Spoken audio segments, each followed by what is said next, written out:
ஓவராலா நீங்க 10க்கு எவ்வளவு ரேட்டிங் கொடுப்பீங்க?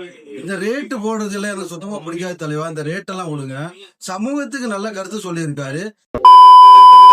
அதாவது பெரிய நடிகர்கள் நம்ம பார்வையே வந்து அப்படிதானே இருக்கு. பெரிய ஹோட்டல் போனா நல்லா இருக்கும்னு நினைக்கிறோம். பெரிய பள்ளிக்கூடத்துல போனா நல்ல படிப்பு இருக்குன்னு நினைக்கிறோம். பெரிய கடையில ஜவுளி கடையில போனா நல்ல ஜவுளி இருக்கும்னு நினைக்கிறோம். ஆனா அது எல்லாமே அதுவும் ஒரு விதமான மோகம் தான். இந்த மோகத்துல மக்களை வந்து எப்படி ஏமாத்துறாங்க, போர்ஜரியா இருக்கிறவங்க எப்படி மக்களை ஏமாத்துறாங்க.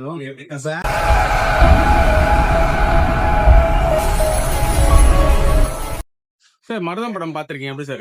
ஆமா, மருதன் படம் வந்து மருத நிலத்தை பார்த்தீங்கன்னா ஒரு விவசாயியோட வாழ்வியலையும் அறிவில் சிறந்தவங்க எப்படி இன்னைக்கு ஏமாத்திட்டு இருக்காங்க, மக்களை வந்து எப்படி ஏமாத்துறாங்க, போர்ஜரியா இருக்கிறவங்க எப்படி மக்களை ஏமாத்துறாங்க. பேங்கும் சொசைட்டியும் இன்னைக்கு வந்து நிறைய ஏமாத்திட்டு இருக்காங்க. அதை புரிஞ்சிக்காத மக்களை வந்து ஏமாத்தி அவங்களோட சொத்துக்களை வந்து அபகரிக்கிறாங்க. அது புரிஞ்சு தெரிஞ்சு போனவங்க நிறைய பேர் சூசைட் பண்ணிக்கிறாங்க. விவசாயிகளுக்கு எல்லா விதத்திலயும் பிரச்சனையா இருக்குது. அதுல வந்து பேங்கும் கூட்டுறவு வங்கிகளும் இப்படி ஏமாத்திட்டு மக்களோட வாழ்க்கை சீரழிஞ்சு போயிருக்காங்க. வந்து நல்ல ஒரு கண்டென்டா டைரக்டர் எடுத்திருக்காரு. உண்மையாலுமே வந்து இந்த இடத்துல நல்லா நடிச்சிருக்காரு. ஒரு விவசாயியா வாழ்ந்திருக்காரு. இது சொசைட்டிக்கு சமூகத்துக்கு தேவையான ஒரு படைப்பு. ஓவராலா நீங்க 10க்கு எவ்வளவு ரேட்டிங் கொடுப்பீங்க? இந்த ரேட்டு போடுறதுல எனக்கு சுத்தமா பிடிக்காத தலைவா. இந்த ரேட்டெல்லாம் விடுங்க.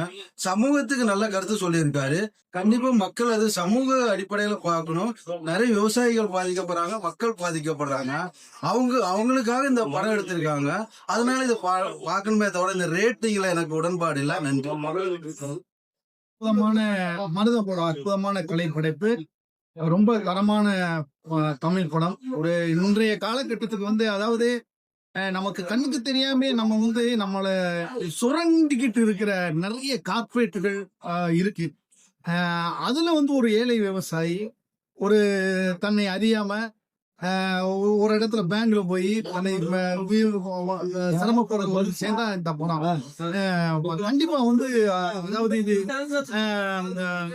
அதாவது ஒரு விஷயம் இல்ல, வங்கி மட்டுமே கிடையாது. இன்னைக்கு நமக்கு தெரியாம நிறைய சுரண்டல்கள் வந்து கல்வி சார்ந்து இந்த மாதிரி வங்கி சார்ந்து இந்த மாதிரி நிறைய சுரண்டல்கள் இருக்கு. அந்த சுரண்டலுடைய அடிகோடி தான் இந்த படம். படம் எல்லாமே நல்லா இருக்கு, சிறப்பா இருக்கு. கதை அம்சம் ரொம்ப நல்லா. சரி, இப்ப பெரிய பெரிய ஹீரோக்கள் எல்லாம் ஒரு 300 கோடி பட்ஜெட் அப்படின்றாங்க.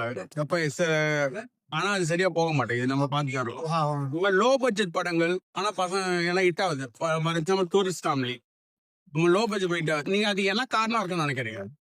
இல்ல, மக்களுடைய சிந்தனைகள் லோ பட்ஜெட் படங்களும் ஓடுது. நம்ம சின்ன நம்ம வந்து அப்படி நம்ம சொல்லுவோம் லோ பட்ஜெட் நல்லா ஹிட் ஆகுது. மக்களுடைய பார்வையே அதை மக்களை தவறா சொல்லக்கூடாது. மக்களுடைய பார்வை, மக்களுடைய சிந்தனையே வந்து ஒரு சில மோகத்தில் இருக்காங்க. அதாவது பெரிய நடிகர்கள் நம்ம பார்வையே வந்து அப்படிதானே இருக்கு. பெரிய ஹோட்டல் போனா நல்லா இருக்கும்னு நினைக்கிறோம். பெரிய பள்ளிக்கூடத்துல போனா நல்ல படிப்பு இருக்குன்னு நினைக்கிறோம். பெரிய கடையில ஜவுளி கடையில போனா நல்ல ஜவுளி இருக்கும்னு நினைக்கிறோம். ஆனா அது எல்லாமே அதுவும் ஒரு விதமான மோகம் தான். இந்த மோகத்துல பெரிய படங்களுக்கு கொடுக்கிற அங்கீகாரமும் முக்கியத்துவமும் சின்ன படங்களுக்கு தரமாட்டேங்கிறாங்க. இதை நான் மக்களை குறை சொல்லல. ஆனா நீங்களும் கொஞ்சம் உணர்ந்தீங்கன்னா இந்த மருது மாதிரி ஒரு நல்ல படம், சின்ன படம் இல்லையா, வந்து பாத்தீங்கன்னா கண்டிப்பா வந்து இந்த படமும் பெரிய படமாக மாறும், பெரிய நடிகராக மாறுங்க. சார் ஓவராலா உங்களோட ரேட்டிங்ஸ் 5 out of 10. இதுக்கு 4. சார் மருதம் பாத்திருக்கீங்க எப்படி சார்? ஆமா, மருதம் படம் வந்து ஒரு விவசாயியோட உண்மை கதையை.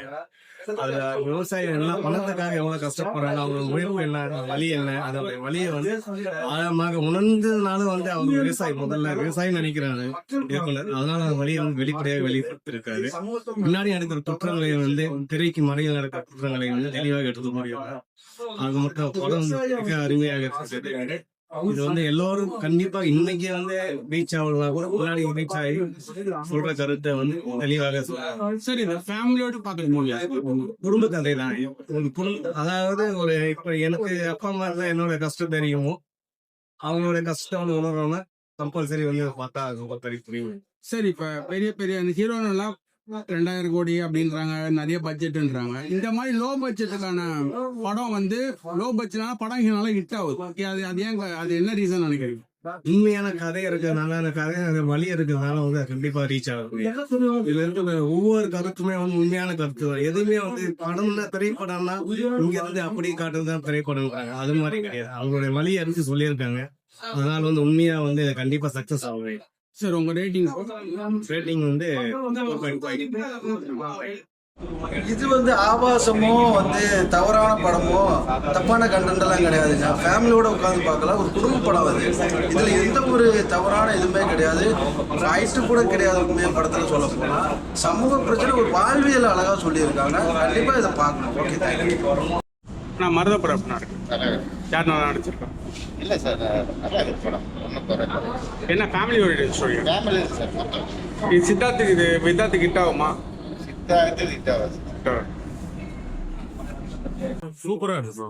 ஒவ்வொருத்தரும் ஒவ்வொரு சொத்து வாங்குற ஒவ்வொருத்தரும் இந்த படத்தை பார்க்கணும். சொத்து வாங்கி எப்படி ஏமாத்தி சொத்து அடுத்தவங்க சொத்துல ஏமாத்தி எப்படி பணம் சம்பாதிக்கிறாங்க ஒரு நல்ல தகவலை வந்து அந்த படம் சொல்லியிருக்கு. அவசியம் ஒவ்வொன்றும் பார்க்கணும். மருதம் ரேட்டிங் நான் தருவேன். ரேட்டிங் நான் தருவேன். உங்களோட ரேட்டிங் 10க்கு 10க்கு 10 கொடுக்கும்.